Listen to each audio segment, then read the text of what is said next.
Hi, my name is Martina, and I decided to tell you my whole story about my emotional eating, how unhealthy was my relationship with food and my own body. From my own experience, there are so many women who are struggling with something similar these days. And the issue is many times that we can feel like we're alone in this, like this is only happening to me. Why am I struggling with this when everybody else is fine? And this is how I felt many times. And that's why I decided to tell this story to make you feel like you are not alone if this is any part of this is something that you're struggling with. I've never spoke about this so openly, honestly, and publicly. I started sharing little pieces of my story on my Instagram, but I never said it whole, and I never said all the details and how it was progressing. So let's start. The relationship with my body started changing when I was around like 18, 19 years old. And before that time, I never really had issue with how I looked. I was doing sports, I was competing in athletics, I was a sprinter, I was exercising a lot. I didn't really pay attention to what I eat, and I didn't even think about my body. Like I was just happy with what I have. And then one day my trainer started telling me that I'm gaining weight, I need to lose weight, that I'm fat, and if I don't lose weight, I won't be able to perform better or perform good anymore. And this was the first time when somebody really started addressing the way how I look like. And she started telling me every single day that I'm fat, you're fat, you're fat. Like when you start listening to it every single day, after some time you start doubting yourself, like, is this really true? Maybe it is. Maybe I am really fat. And after some time I started believing it. And that became my new normal, that I'm fat. And if I don't lose weight, I won't perform better. But it even transformed into other areas of my life. So I started believing if I don't lose weight, I won't be good enough in general. And this is kind of like the first pieces, how it was starting. And then I started searching for ways how to lose weight, obviously. And that's how I got into diet industry. And I started trying all kinds of diets that you can imagine. Nothing was really working. Nothing was really teaching me anything. And every week I would just read something new about some new diet. I'm like, oh my God, like this makes sense. Like this is the one, like this is going to work. And then most of it was just not realistic. It wasn't suitable for my goals. It was changing my mindset about the food. And it was just like restriction after restriction. And I didn't really know what is normal eating anymore. Even like we can discuss it. What does it mean, normal eating in general? But I didn't know what is good, what is bad, what is right, what is wrong. Like I was completely mess up in how much I'm supposed to eat. Like I didn't really feel in my body like how much is really enough. When should I stop eating? And then this was kind of like slowly forming through the years. And then the biggest change happened when I got job at Emirates and I moved to Dubai and I became a flight attendant and I started flying, because that messed everything up, because this job is really hard for your physical and mental health at the same time.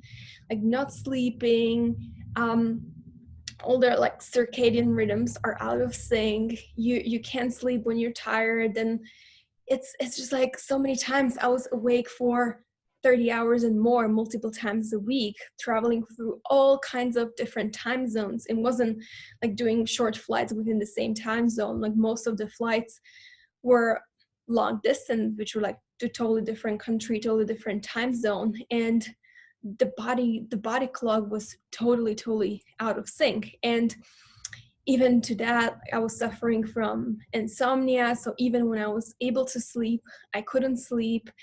And there was a lot of stress, not just from the sleep issues. And then like all this, like trying to fix all my eating patterns. I'm like, so how do I eat if I'm awake for 30 hours. It's not like I would sleep for those 8 or 9 hours I would normally sleep. I was awake. So of course I was hungry and I was tired. So I wanted to snack. I wanted to eat something sweet to keep me awake, to get some energy. So like, should I eat during the night? Should I not? And I didn't know many times if it's really hunger or if it's other emotion, if I'm just tired or if I'm just stressed or if I'm just anxious, if I really want to eat. And so many times in this job, you basically can't eat when your body needs to eat. Because, for example, I would wake up at 3 a.m. in the morning and I wouldn't be hungry, but I ate kind of very early breakfast because I knew for the next maybe 6-7 hours I wouldn't be able to eat, because there were so many duties that had to be performed before I would be free to just sit down and eat. So I just ate when I was not hungry. And then when I was hungry, I couldn't eat again during the flight. Maybe you have to do service, maybe then some medical case happened. There's always so much happening that you cannot predict. And by eating when I was not hungry and not eating when I was hungry, like all these natural mechanisms of hunger satiety become out of sync as well. So I didn't know when I'm really hungry. I didn't know how much I need to eat. I didn't know what does it mean, like stop when you're satisfied. Like whatever you would put in front of me, I would just eat it until it's gone. I didn't really feel it. And then I got to the point when I started overeating. It was buildup of all kinds of emotions that I didn't really know how to deal with it, all together with poor relationship with food that came from all the dieting mindset, trying all kinds of diet, always trying to lose weight, didn't really know how. And I gained some weight once I started overeating, obviously, because you're eating more than you need to. And it was really overeating, like a lot of food. I would feel negative emotion, like something, just like feeling uncomfortable. I didn't really know how to identify it at that point. I would just start feeling uncomfortable, and then like big urge to eat something that I'm usually not allowed to eat. Well, I'm not allowing myself to eat it. Nobody restricted that for me. I would just feel strong urge to really eat it. And I felt like I'm in trance, like I'm not even in the present moment. It's just like I'm kind of like in a fog, and I'm just either like going to the kitchen to grab the food, or like I'm walking to the grocery store to buy some cookies, some brownies, or whatever. All these kind of basically sweets that were normally on my list of the food that is not allowed. And I would just eat it all. I would eat until I was completely stuffed and it would be painful. And then I would really realize what happened. Like while I was doing it, it was just like so automatic. I wasn't in control. I totally felt like I've lost control over myself, and it's just happening to me and I can't influence it. And then once I finished, I didn't get obviously any pleasurable feeling from that food that I was seeking for. It would just be like, for the first moment, like, oh my God, like I'm eating all these foods that normally I can't. But in the end, it was just guilt, shame. I was feeling like sad. So many times I would even cry because I knew what I'm doing. It's not good. It's not healthy, but I couldn't help myself. And for me, it even ended up into compensating after, because I felt like, oh my God, like I can't keep all this food in myself because um, it has so many calories and I just can't gain more weight. So I was even purging. And that's like one way that it's typical for compensating. Like some people compensating by over exercising, which was for me as well. I would just next day, for example, I would get into even more restriction. I would just tell myself like, okay, tomorrow I'm not going to eat anything. I'm just going to drink tea. And what happened? Like, obviously it was not possible. And then I would go to the gym maybe even twice a day to just like get rid of all those calories, to get rid of all that bad feeling, what I did to my body, to kind of like do something good on the next day, to kind of like delete what happened the day before. And it was kind of like cycle. And I was just like restricting and restricting. And then at some point, some negative emotions will show up, and or I would start thinking about my body. And as I gain weight, um, I was looking at my body differently. I didn't like it. I even got to the point that I was really hating it. And every day I was just like having all those thoughts in my head, how I don't like my body, how it's bad, and how I need to lose weight. And until I lose weight, I won't be able to love myself. I won't be able to wear the clothes that I want to, which now I know that it's not true. But when you're stuck in that mindset, when you're stuck in that cycle, it's really hard to um, pause and really look into your thoughts if they're even based on any facts. Like, are they even real? Does anybody else think that? Or like, where did that thought come to me? Like, I didn't really pay attention to any of this. I was just trying to fight it. So I would just try to strengthen my motivation, strengthen my willpower. And I'm telling myself, like, this is not possible. Like, I need to be able to control myself. Like, what's wrong with me? Why is this so hard for me?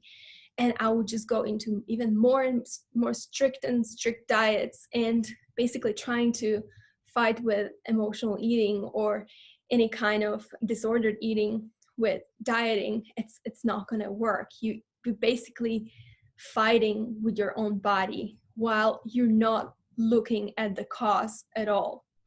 And I've tried so many other tactics. For example, when I felt the urge, like I read, when I feel the urge to overeat, I should just replace it with other activity, usually some self-care activity. Like, I should call a friend, I should go for a walk, I should, I don't know, like take a bath, read a book, light up a candle, whatever it is.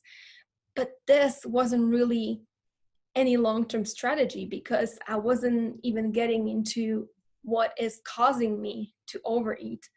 I wasn't identifying any thoughts. I wasn't really working with what's happening. I was just trying to fight the symptoms.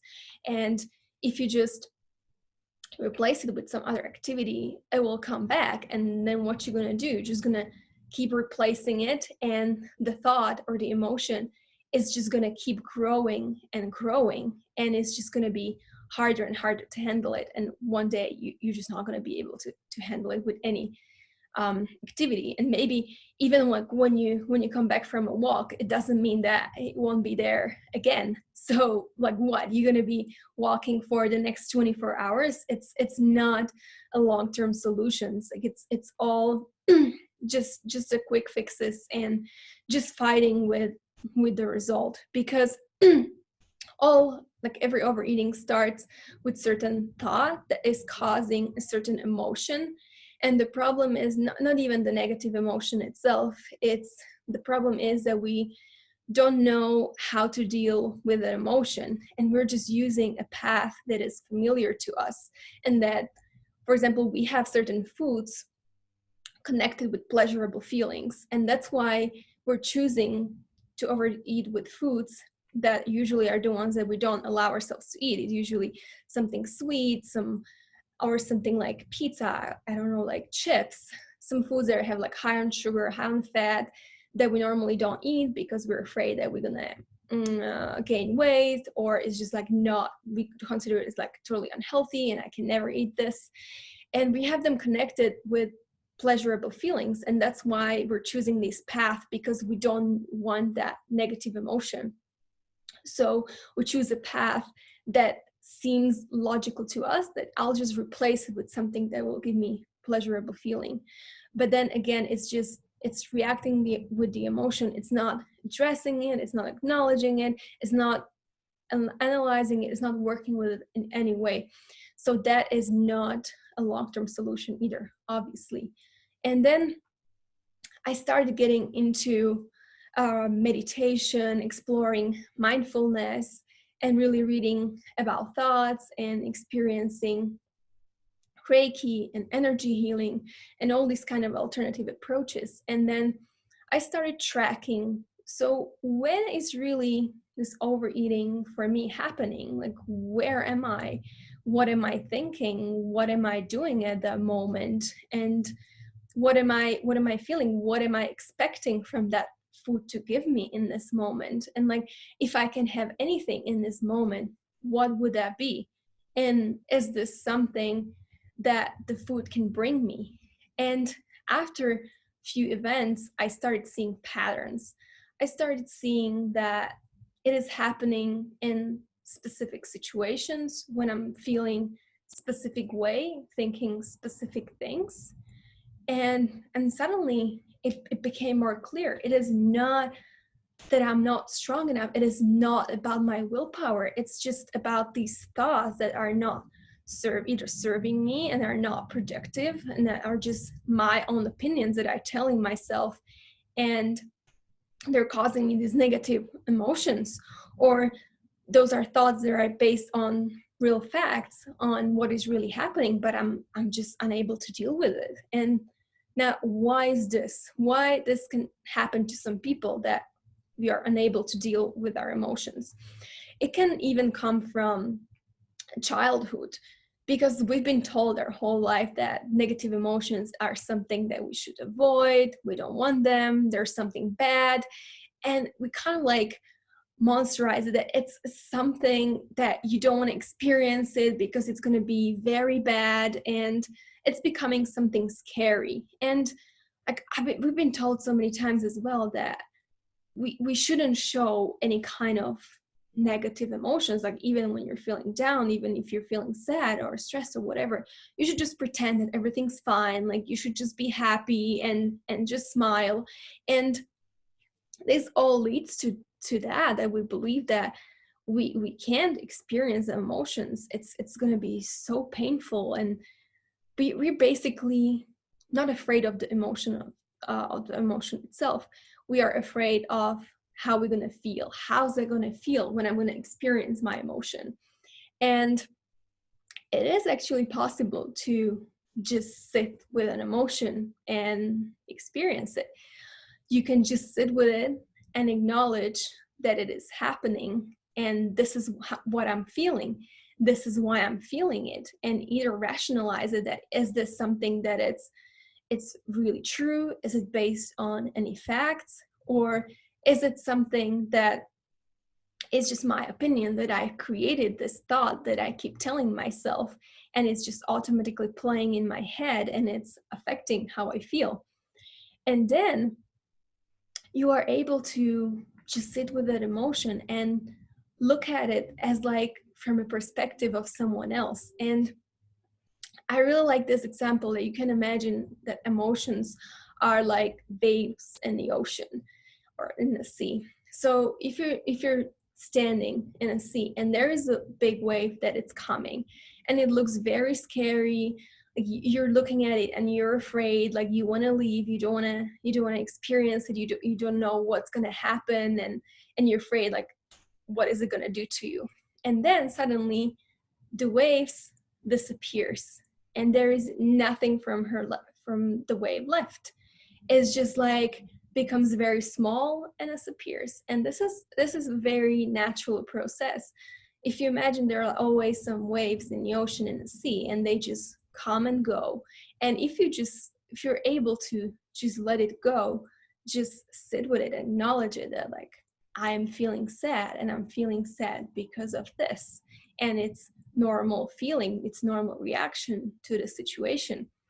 Most of the emotions, depending on its strength, are going to disappear within 10 minutes.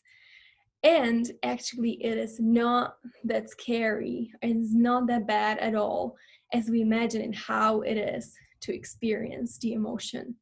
It's actually much harder to keep fighting with a certain emotion, to keep pushing it away, to keep avoiding it. And it's just like building and building up inside you.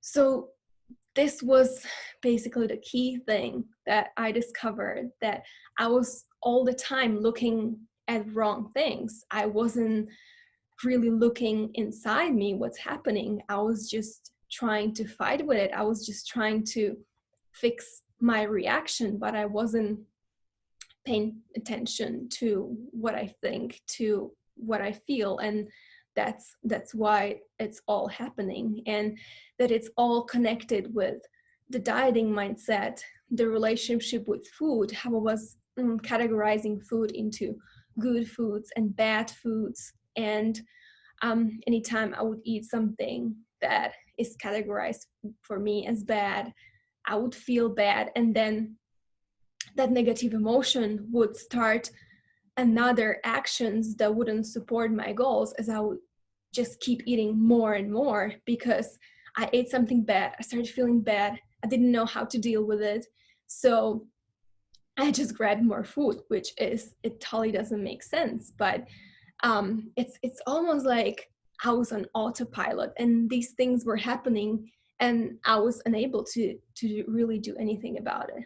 And it was a long journey. It took me almost 4 years to overcome emotional eating, and it took few more months to really fix my mindset about how I see food, that I can see food as neutral thing. I can just see food as food, and there is no good food, there is no bad food. Like, I can be incorporating all the kind of foods in my diet. Some of them I'll eat always, some of them sometimes, and some of them rarely, but it's all okay. And it was very hard to allow myself to eat foods that I was restricting myself from for years, because all the diets are telling you exactly what you can eat, what you can't eat, and if you eat this you're going to gain weight, and it just creates so much fear. And we don't even realize how this kind of mindset stays with us, because maybe we're not even on a diet anymore, but we still keep these thoughts and beliefs even without realizing it, that we still have them. And from all of this, it was all connected to emotional eating, with my relationship with my body, with my relation, with the relationship with food, and all I needed to address all these things and totally work on my mindset to make a change. It wasn't about that I didn't have enough information about nutrition, exercise, or healthy lifestyle. I was already certified personal trainer. I was already certified nutrition coach, and I still wasn't able to find out what is happening. I still wasn't able to help myself because I was looking at wrong things. I wasn't looking to change my thoughts and my mindset in general. I was just trying to like fix myself with more restrictions, with more exercise, and just looking at it from the practical point of view.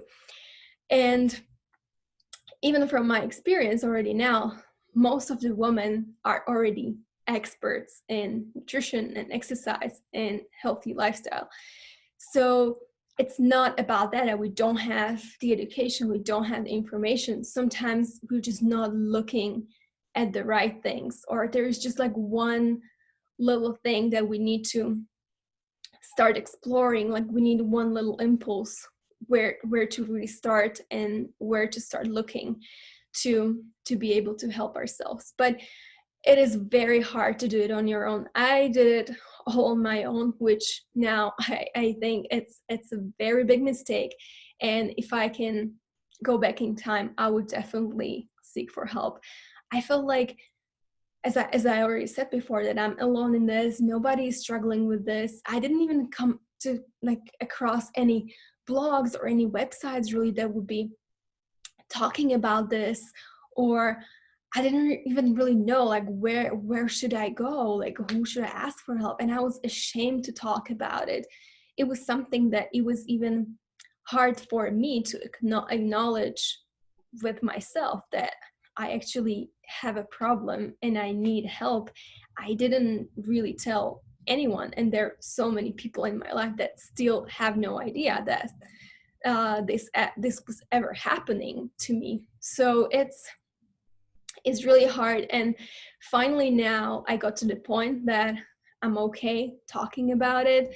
I still clearly remember some of the moments and how I was feeling, and it's really hard for me to understand that how I could be in that kind of mindset. But I know that that time, it's just that was my life, and those were my beliefs, and that was the circle where I was closed. And so many times I felt like, okay, this is actually never going to end. Like I kept trying things, and nothing was really working, nothing really made sense, like why I can't stop it. And I was just searching for more and more information. I kept experimenting on myself, but I wish that I seeked for some help on the way, or at least told anybody about my trouble. So if you get to the point that you're able to acknowledge that something is happening, or tell even one person, that is so much strength within you, because it is very, very hard. And so many times when you even talk to someone who doesn't understand that you what you're talking about and what you're going through, it can be very discouraging. Because so many times when I would just talk about it, it's like, I really want to lose weight, I really need to lose weight, I would be like talking all the time about the food and this diet and that diet. And so many times the response was like, well, just eat less and just exercise, or like stop eating sweets, stop eating carbs. And that was like, I already restricting myself from all kinds of food that I already could have. I wasn't eating any carbs, I wasn't eating anything sweet, no soft drinks, like nothing. And I was exercising like crazy.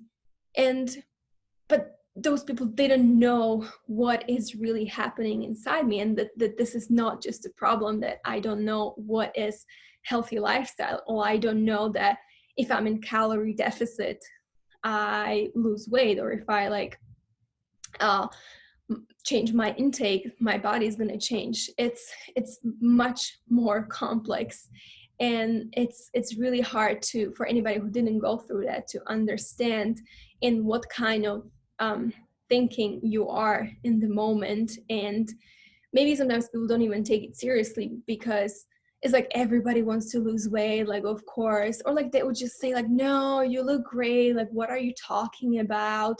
But deep down you know that this is not just about losing weight, like this is much deeper, more complex problem which you are not able to really understand yet. But you start seeing little patterns, like everything is kind of connected, like this overeating, this like how I see myself, like how I don't like my body and my appearance, and how I'm just obsessed with food all the time, thinking about food all the time, what I can eat, when I can eat.